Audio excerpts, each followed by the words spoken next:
All right, folks, welcome back to Top Comics Pressing. Right here we have a copy of Critters #1, and you can see here in the rake and glare there that there's a lot of moisture damage on this issue.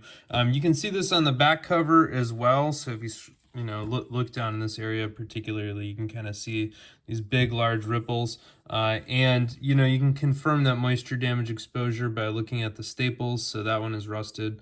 This one is rusted, and when you see rusted staples, especially like that, I encourage you to flip to the center fold of the book, take a quick peek, and you can see that while the staples are rusted, at least there is not huge patches of rust migration, which is a good thing. So that means at least it's not yet begun to destroy the paper.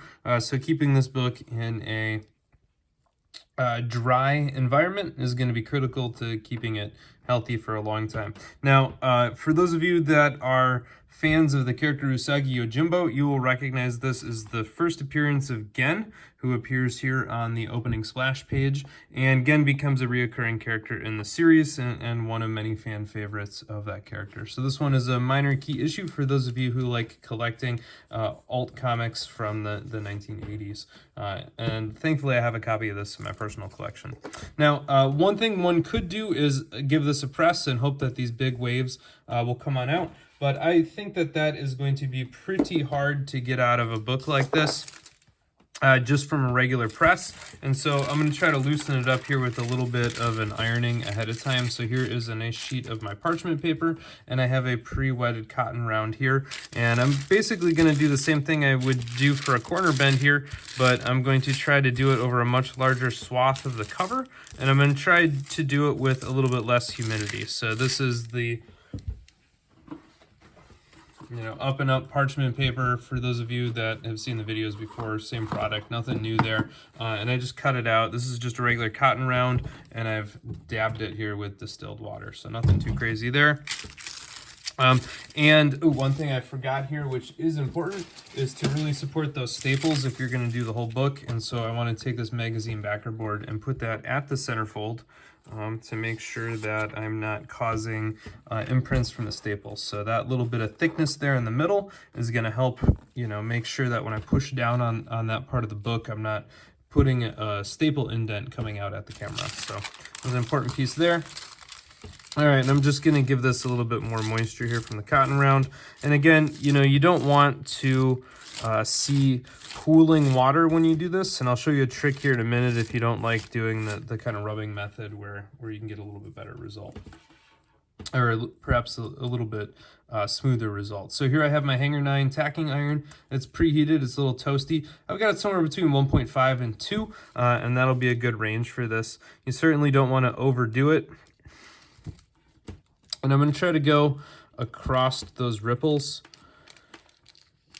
And those ripples form when the cover, got damp or wet and then dried. The paper contracted along one of the axes. Kind of does that, especially if it's not supported. And we're just going to try to push some humidity into it and then get this thing into the press. It doesn't have to be immediate, but sometime in the next 24 to 48 hours for sure. I'm going to do this one tomorrow morning, so it'll be about 12 hours probably, maybe a little bit less. And we're just going to try to make sure that those fibers are kind of pre-loosened so that press can do its maximum amount of work. And so, we're not trying to put a ton of moisture in here, just enough to loosen it up, relax the fibers. And, some people don't like to push any motion on this iron. I've not seen any problems as long as you don't use a ton of force and you don't hold it in a spot too long. And again, you won't see a big difference with the ironing right after the naked eye. So it's not like when we iron this, all of a sudden it's going to flatten out and be like a magic trick. Often, actually, after ironing, it looks worse or it looks more rippled or distorted.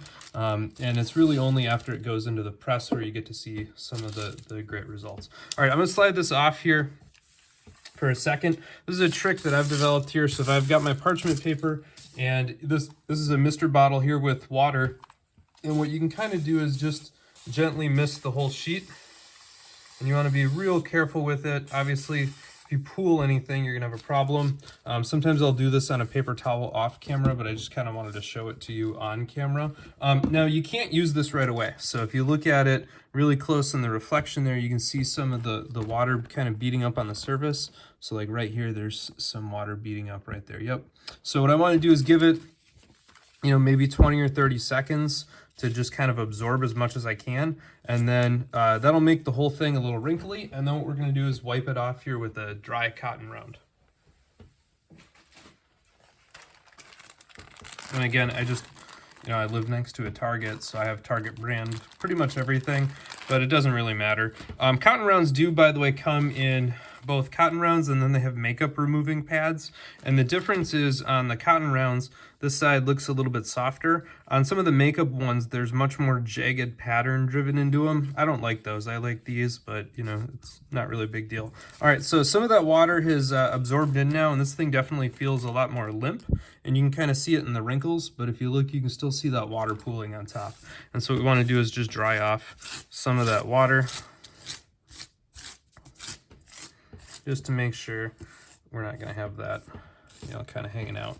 So definitely don't want too much moisture. And now we can do the whole book all at once here with a section of this. And what I like about doing it this way, where you kind of miss the whole sheet, is, you know, we're going to iron the book, but that sheet we missed it is big enough to do both the front and the back.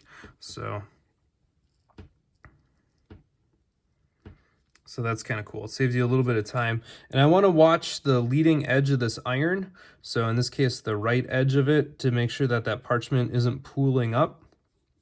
If it does start to pool up, then you got to give it a break, or maybe get a new sheet of parchment, because you can iron imprints from the parchment if it shrivels or pools up into the comic. And that's obviously not something you want to do. So you got to kind of keep an eye out for that.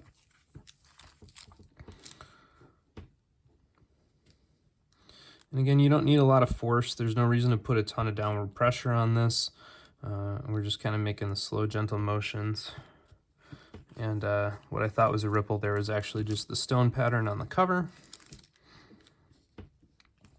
You know, and I'm using my other hand here just to kind of support. And the hanger 9's nice because it's big enough where I can basically do 3 passes down this cover. So if you've noticed, I've done kind of it in thirds. And that's key. So if you have a mini clover or something like that, it'll be a little bit harder for that. I've done this technique a couple of times. I had a really nasty full book water damage giant size X-Men 1 somebody gave me, and I think I was able to bump it from like a 2.5 to a 5.0 or somewhere like that. Maybe it was a 3 to a 5.5. I forget what the exact bump was, but it was multiple grade bumps, and it was from kind of this whole cover ironing that I had to do. That book actually had it through every page, and so I actually had to iron every page of the book, which for a giant size book was a little annoying, but that's okay. It was worth it. It was a very popular issue. All right, so we're just going to try to pre-flatten that out.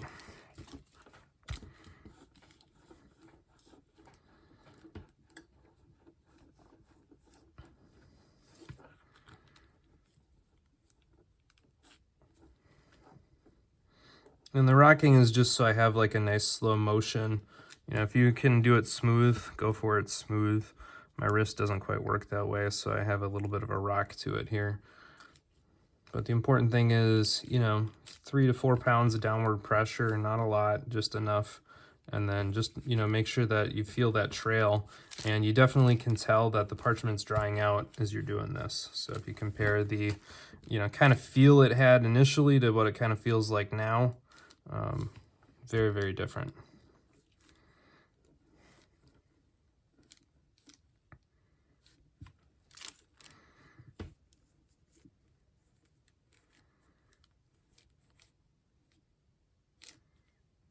All right, so that is kind of our whole book ironing there.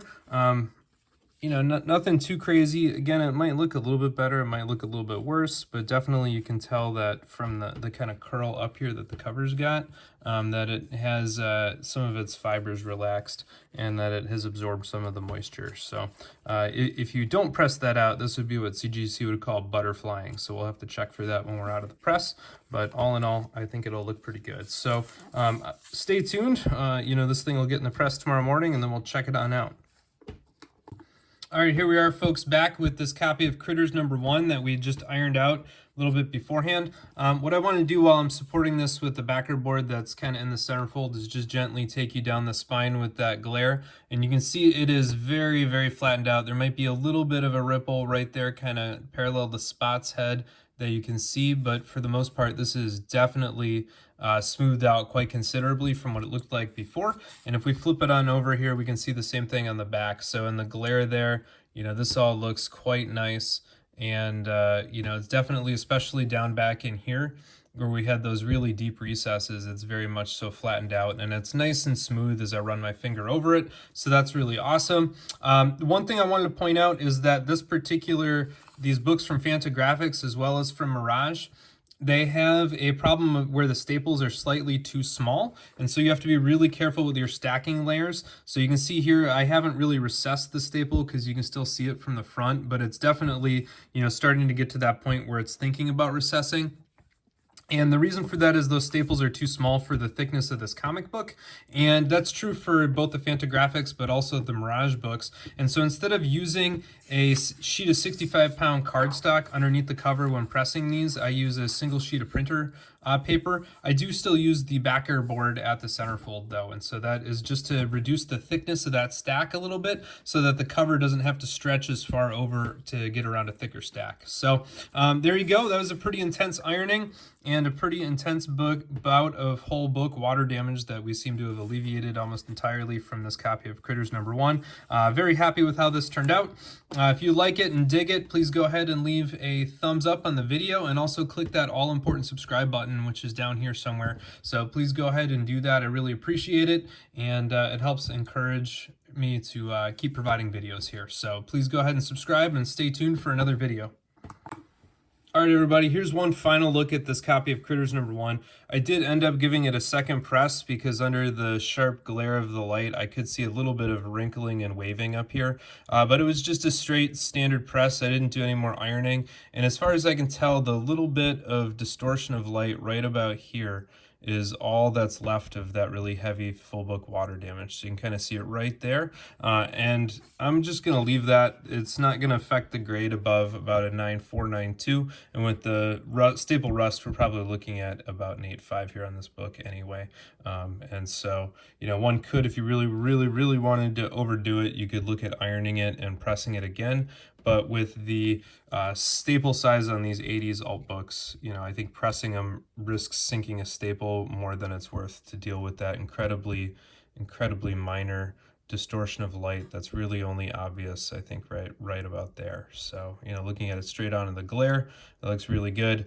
And this book is now much nicer. It also had a little bit of butterflying or cover lift after the first press, and it looks a lot better now after the second press. So this one I think turned out really nice, and hopefully you got some utility out of watching me iron out that full book water damage. So again, thank you for your attention. Please click the subscribe and like button, and stay tuned for another video.